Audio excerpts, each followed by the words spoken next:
Hola, continuamos con el tercer video del libro El Elemento. Vamos en la página 32, capítulo 2, Pensar de forma diferente. Mick Fleetwood es uno de los bateristas de rock más famosos y consumados del mundo. Su grupo, Fleetwood Mac, ha vendido decenas de millones de discos y los críticos de rock consideran que sus álbumes Fleetwood Mac y Rumours son obras maestras. A pesar de eso, cuando Mick estaba en el colegio, todo indicaba que no era demasiado inteligente, al menos según los criterios que nosotros convencionalmente aceptamos. Yo era un desastre en lo que se refiere a los trabajos de clase, y nadie sabía por qué, me contó. En el colegio tenía problemas de aprendizaje y todavía los tengo. Era totalmente incapaz de entender las matemáticas, incapaz. Ahora mismo pasaría grandes apuros si tuviera que recitar el abecedario hacia atrás. Tendría suerte si lograse hacerlo rápidamente hacia adelante sin equivocarme. Si alguien me preguntase qué letra va antes de esta, me darían sudores. Estuvo en un internado en Inglaterra y la experiencia le resultó profundamente frustrante. Tenía grandes amigos, pero no era feliz. Me sentía excluido, sufría. No sabía qué quería llegar a ser porque era un completo fracaso en cualquier cosa estrictamente teórica y no tenía ningún otro punto de referencia.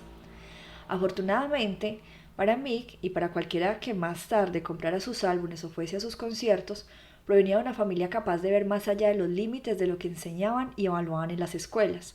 Su padre era piloto de combate de la Royal Air Force, de la RAF, británica, pero cuando dejó el servicio decidió dedicarse a su verdadera pasión, la escritura. Para cumplir su sueño, se instaló con su familia en una barcaza en el río Támesis, en Kent, donde vivieron 3 años. La hermana de Mick, Sally, se trasladó a Londres para hacerse escultora y su hermana Susan hizo carrera en el teatro. Dentro de la familia de Fleetwood, todos entendían que el esplendor del éxito podía llegar de formas diferentes y que no ser muy bueno en matemáticas o incapaz de recitar el abecedario hacia atrás difícilmente condenaba a nadie a llevar una vida insignificante. Y Mick podía tocar la batería. Probablemente tocar el piano sea un indicio mucho más impresionante de que ahí pueda haber creatividad, me dijo. Yo lo único que quería era darle palizas a la batería o a los cojines de las sillas. Eso no parece demasiado creativo, es casi como, bueno, cualquiera puede hacer eso, no hace falta ser muy listo. Pero comencé a tocar la batería y aquello me cambió la vida. El momento epifánico de Mick, el punto en el que tocar la batería se convirtió en la ambición que conformaría su vida, llegó cuando siendo un chaval visitó a su hermana en Londres y fue a un sitio pequeño en Chelsea en la que actuaba un pianista. Había gente tocando lo que ahora, lo sé, era música de Miles Davis y fumando gitanes. Los observé y comencé a ver el principio de ese otro mundo. La atmósfera me absorbió, me sentí cómodo y libre. Ese era mi sueño. De vuelta al colegio, me aferré a esas imágenes para salir de aquel mundo. Ni siquiera sabía si podía tocar con otra gente, pero aquella visión me permitía escapar de la pesadilla de la puñetera vida escolar. Yo le ponía mucho empeño en mi interior, pero a la vez era increíblemente infeliz porque todo en el colegio me indicaba que era un inútil según la norma. El rendimiento de Mick en el colegio confundía a sus profesores. Sabían que era brillante, pero sus notas indicaban lo contrario. Y si las notas decían lo contrario, poco podían hacer. La experiencia resultó muy frustrante para el chico que soñaba con tocar la batería. Finalmente, al llegar a la adolescencia, decidió que ya había tenido suficiente. Un día salí del colegio y me senté en el suelo debajo de un árbol enorme. No soy una persona religiosa, pero con lágrimas en los ojos le dije a Dios que no quería seguir más tiempo en ese lugar. Quería vivir en Londres y tocar en un club de jazz. Era algo completamente ingenuo y ridículo, pero me hice a mí mismo la firme promesa de ser baterista. Los padres de Mick entendieron que la escuela no era el lugar adecuado para alguien con el tipo de inteligencia de Mick. A los 16 años les dijo que quería dejar el colegio y ellos, en lugar de insistir en que siguiera adelante hasta su graduación, le metieron en un tren rumbo a Londres con una batería y le dejaron que persiguiese sus sueños. Lo que vino después fue una serie de oportunidades que tal vez nunca habrían llegado si Mick se hubiese quedado en el colegio. Un día, mientras practicaba la batería en el garaje, el vecino de Mick, un teclista llamado Peter Barnes, llamó a su puerta. Mick pensó en Barnes, iba a pedirle que dejara de armar tanto ruido, pero en lugar de eso le invitó a tocar con él en un concierto que iba a dar en un club juvenil local. Esto llevó a Mick al corazón y la escena musical londinense a principios de los años 60. De niño nunca me sentía realizado, pero entonces empecé a recibir señales de que estaba bien ser quien era y hacer lo que estaba haciendo.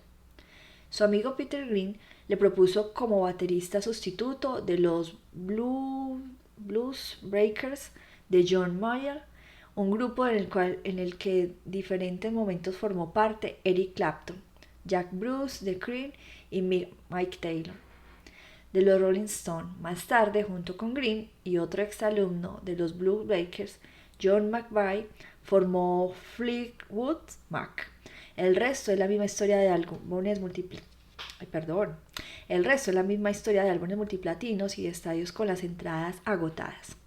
Pero incluso siendo uno de los bateristas más famosos del mundo, el análisis de Mick hace de su talento natural sigue llevando la marca a sus experiencias en el colegio.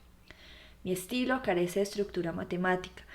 Me quedaría completamente paralizado si alguien me preguntase, ¿sabe lo que es un compás 4/8? Los músicos con los que trabajo saben que en realidad soy como un niño. Si me dicen, ya sabes, en el estribillo, en el segundo compás, yo respondo, no lo sé, porque yo veo la diferencia entre un estribillo, porque yo no veo la diferencia entre un estribillo y una estrofa. Lo reconoceré si tocas la canción porque entonces podré escuchar la letra. Para Mick, alejarse del colegio y de los exámenes que solo juzgaban una variedad muy limitada de tipos de inteligencia fue el camino hacia el éxito. Mis padres vieron que sin duda la luz que iluminaba a esta pequeña y divertida criatura no eran los estudios. Esto sucedió porque entendió de forma innata que tenía grandes aptitudes para algo que la nota de un examen nunca habría reflejado. Ocurrió porque eligió no aceptar que era inútil según la norma. Darlo todo por hecho. Uno de los principios claves del elemento es que tenemos que cuestionar aquello que damos por sentado acerca de nuestras habilidades y de las habilidades de otra gente. No es tan fácil como parece. Parte del problema a la hora de identificar las cosas que damos por sentado es que no sabemos cuáles son, precisamente porque las damos por hecho. Se convierten en suposiciones que no cuestionamos, en parte del tejido de nuestro razonamiento. No las cuestionamos porque las vemos como fundamentales, como parte integral de nuestra vida, como el aire, como la gravedad, como la televisiva Oprah Winfrey. Un buen ejemplo de algo que mucha gente da por sentado sin darse cuenta es el número de sentidos que tenemos. A veces, cuando hablo en público, propongo a la audiencia un sencillo ejercicio para ilustrar este punto. Les pregunto cuántos sentidos creen que tienen. La mayoría de la gente contestará que 5. Gusto, tacto, olfato, vista y oído.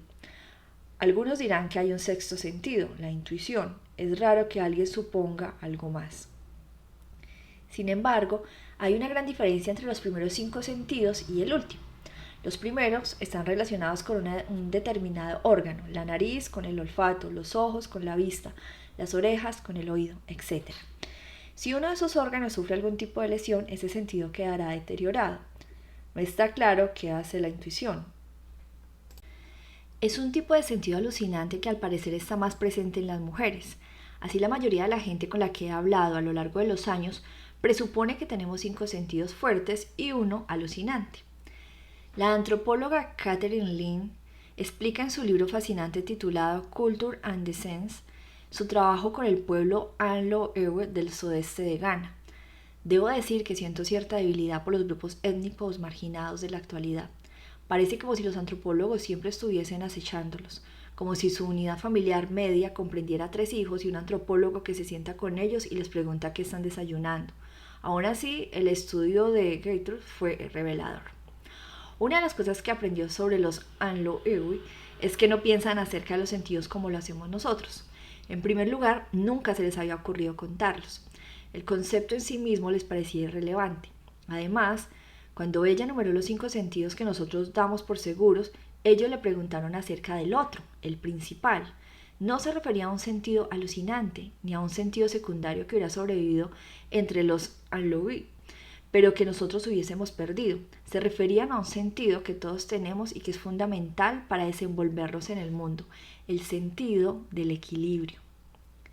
Los fluidos y los huesos de nuestros oídos internos median en el sentido del equilibrio. Basta que pienses en el impacto que tu vida sufriría si tu sentido del equilibrio se dañara, debido a una enfermedad o al alcohol, para que te hagas una idea de lo importante que es en nuestra existencia diaria. A pesar de todo, casi nadie lo incluye en la lista de los sentidos. No es que la mayoría carezca del sentido del equilibrio, sino que se ha acostumbrado tanto a la idea de que tenemos 5 sentidos, y puede que uno alucinante, que ha dejado de pensar en ello. Se ha convertido en una cuestión de sentido común, simplemente se da por sentado. Uno de los enemigos de la creatividad y la innovación, en particular en relación con nuestro propio crecimiento, es el sentido común. El dramaturgo Bertolt Brecht dijo: cuando algo nos parece lo más evidente del mundo, no hacemos ningún esfuerzo por entenderlo. Si no supiste de inmediato que el otro sentido era el del equilibrio, no te lleves un mal rato. El hecho es que la mayoría de la gente con la que hablo tampoco lo adivina. Aún así, ese sentido es, como mínimo, tan importante como los 5 que damos por sabidos. Y no es lo único que olvidamos tomar en consideración. Los psicólogos están en una buena parte de acuerdo con que damos, además de los 5 sentidos que todos conocemos, hay 4 más. El primero es nuestro sentido de la temperatura, termocepción. Se trata de un sentido diferente al del tacto. No necesitamos tocar algo para sentir frío o calor. Este sentido es fundamental, pues los seres humanos solo podemos sobrevivir dentro de una banda de temperatura relativamente estrecha. Esta es una de las razones por las que llevamos ropa, una de ellas. Otro es el sentido del dolor, nocicepción. En general, hoy día los científicos están de acuerdo con que se trata de un sistema sensorial diferente al del tacto o al de la temperatura. También parece haber sistemas separados que registran si el dolor se origina en el interior o en el exterior de nuestro cuerpo. El siguiente es el sentido vestibular, equilibriocepción, que incluye nuestro sentido del equilibrio y la aceleración. Y por último está el sentido kinestésico, propiocepción, que nos proporciona información acerca de dónde están nuestras extremidades y el resto de nuestro cuerpo en el espacio y en relación con los demás. Este sentido es fundamental para levantarnos, caminar y regresar de nuevo al punto inicial. El sentido de la intuición no parece dar la talla para la mayoría de los psicólogos. Bueno, volveré a ello más tarde. Todos ellos contribuyen a la sensación de que tenemos de formar parte del mundo y a nuestra habilidad para desenvolvernos en él. Incluso en determinadas personas hay ciertas variaciones anómalas. Algunas experimentan un fenómeno conocido como sinestesia, en el que sus sentidos parecen entremezclarse o superponerse. Puede que vean sonidos y escuchen colores. Se trata de anomalías que parecen poner en cuestión aún más la concepción ordinaria que tenemos de los 5 sentidos. Pero ilustra lo profundamente que nuestros sentidos, por mucho que tengamos y sin importar cómo funcionan, afectan a nuestra comprensión del mundo y de nosotros mismos. No obstante, muchos de nosotros no los conocemos o nunca hemos pensado en ellos. No todos damos por hecho nuestro sentido del equilibrio o cualquier otro sentido. Pensemos por ejemplo en Bart. Cuando era un bebé en Morton Grove, Illinois, Bart no era especialmente activo, pero aproximadamente a los 6 años comenzó a hacer algo fuera de lo común. Podía caminar sobre las manos casi bien como con los pies. No era una habilidad lo que se dice elegante, pero le procuró muchas sonrisas y carcajadas y aprobación por parte de su familia. Siempre que iban de visitas a su casa y en las fiestas familiares, la gente incitaba a Bart para que realizara su peculiar ejercicio. Sin que lo pidieran 2 veces, al fin y al cabo disfrutaban tanto haciéndolo como de la atención que le prestaban. Se echaba sobre las manos, lanzaba las piernas al aire y se balanceaba con orgullo de un sitio a otro, cabeza abajo. Más adelante llegó a entrenarse para conseguir subir y bajar escaleras sobre las manos. Claro que esto no tenía demasiada aplicación práctica. Después de todo, la habilidad para caminar sobre las manos no le ayudaría a sacar mejores notas en los exámenes, ni era algo que pudiese comercializar de alguna forma. Sin embargo, hizo maravillas en cuanto a su popularidad. Es divertido estar cerca de una persona que puede subir escaleras cabeza abajo. Un día, cuando Bart tenía 10 años, su profesor de educación física de primaria le llevó, contando con la aprobación de su madre, a un gimnasio, y cuando Bart entró y vio lo que allí había, puso unos ojos como platos. Nunca había visto nada tan maravilloso. Había cuerdas, barras paralelas, trapecios, escaleras, trampolines, vallas, todo tipo de cosas sobre lo que puede subirse, hacer cabriolas y columpiarse. Era como visitar el taller de Santa Claus y Disneyland al mismo tiempo. También era el lugar ideal para él. En aquel momento su vida dio un giro de 180 grados. De repente, sus habilidades innatas servían para algo más que divertirse y entretener a los demás.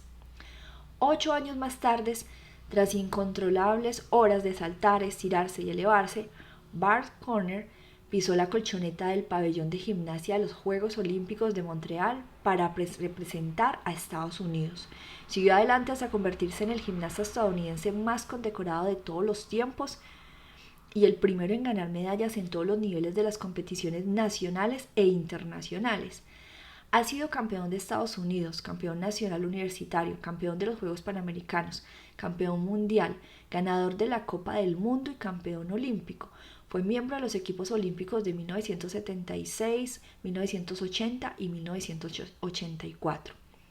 En una actuación legendaria en los Juegos de Los Ángeles en 1984, Bart reapareció después de una lesión de rotura de bíceps y acabó ganando dos medallas de oro.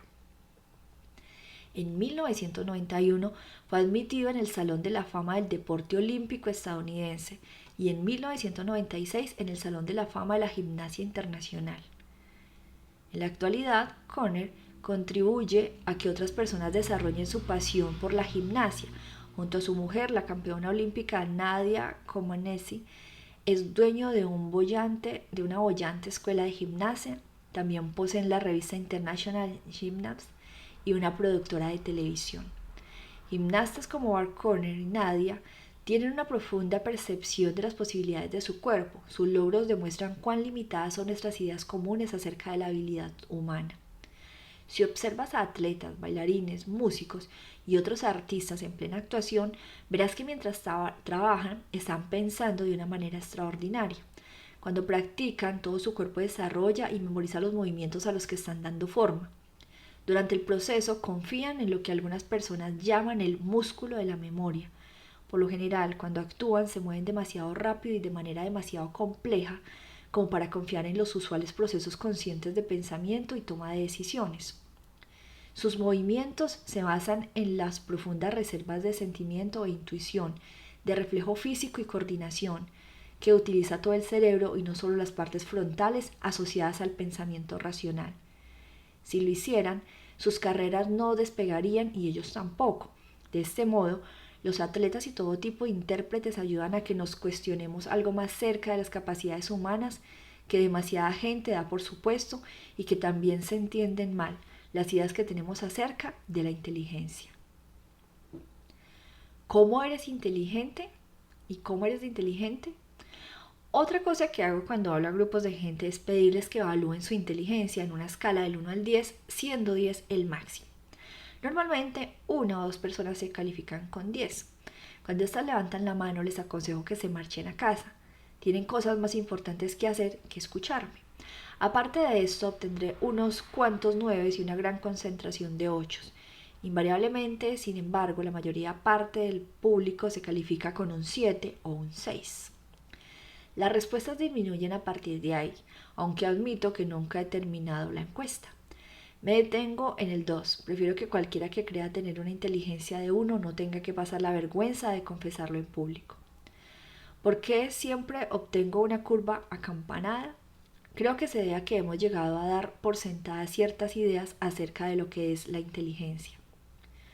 Lo interesante es que la mayoría de la gente levantó la mano y se evalúa de acuerdo con la pregunta formulada. No parece que la pregunta les plantee ningún problema y están encantados de posiciones en algún lugar de la escala. Solo unos pocos la han puesto en cuestión y me han preguntado qué entiendo yo por inteligencia. Creo que eso es lo que debería hacer todo el mundo. Estoy convencido de que dar por sabia la definición de inteligencia es una de las razones principales por la que muchas personas infravaloran sus verdaderas habilidades intelectuales y fracasan a la hora de encontrar su elemento. La opinión general dice algo así: todos nacemos con cierta cantidad fija de inteligencia. Es una particularidad como tener los ojos verdes o azules o tener las extremidades largas o cortas. La inteligencia se manifiesta en ciertas actividades, especialmente en las matemáticas y en la manera de utilizar las palabras. Es posible medir cuánta inteligencia tenemos mediante cuestionarios de lápiz y papel y expresarlo con dígitos. Ya está. Espero que dicho de un modo tan contundente, esta descripción de la inteligencia suene tan discutible como en realidad es. Pero en esencia, esta descripción aparece en gran parte de la cultura occidental y buena parte de la oriental. Se encuentra en el centro de nuestros sistemas educativos y sostiene buena parte de la multimillonaria industria que se dedica a la preparación y elaboración de exámenes y que vive de la educación pública en todas las partes del mundo. Se encuentra en el centro de la noción de la habilidad académica, domina los exámenes de acceso a la universidad, sostiene la jerarquía de asignaturas en la educación y representa la base del concepto de coeficiente intelectual. Esta manera de pensar acerca de la inteligencia tiene una larga historia en la cultura occidental y se remonta como mínimo a los días de los grandes filósofos griegos Aristóteles y Platón. Sus más recientes florecimientos tuvo lugar durante el gran periodo de adelantos intelectuales de los siglos XVII y XVIII que conocemos como la Ilustración. Los filósofos y eruditos aspiraban a establecer las bases del conocimiento humano y a acabar con las supersticiones y mitologías acerca de la existencia humana, que creían que había eclipsado la mente de las generaciones anteriores. Uno de los pilares de este nuevo movimiento era la firme convicción de la importancia de la lógica y del razonamiento crítico. Los filósofos sostenían que no debíamos aceptar como conocimiento nada que no pudiese probarse mediante el razonamiento lógico, sobre todo con palabras y pruebas matemáticas. El problema estaba en dónde empezar este proceso sin dar por sentado nada que tal vez fuese cuestionable lógicamente. La famosa deducción del filósofo René Descartes decía que la única cosa que se podía dar por segura era la propia existencia.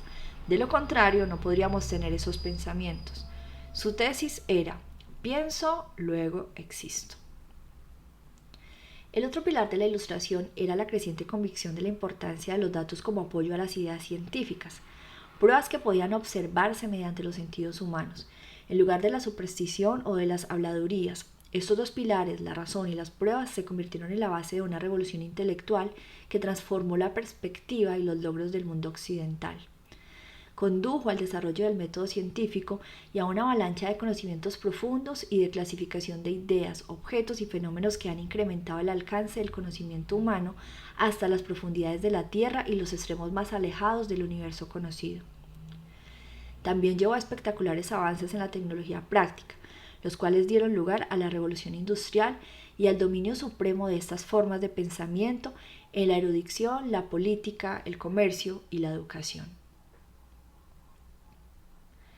Bueno, vamos a dejar hasta allí. Voy en la página número 39 de este libro y continuaré más tarde con la lectura. Gracias por escucharme. Chao, chao.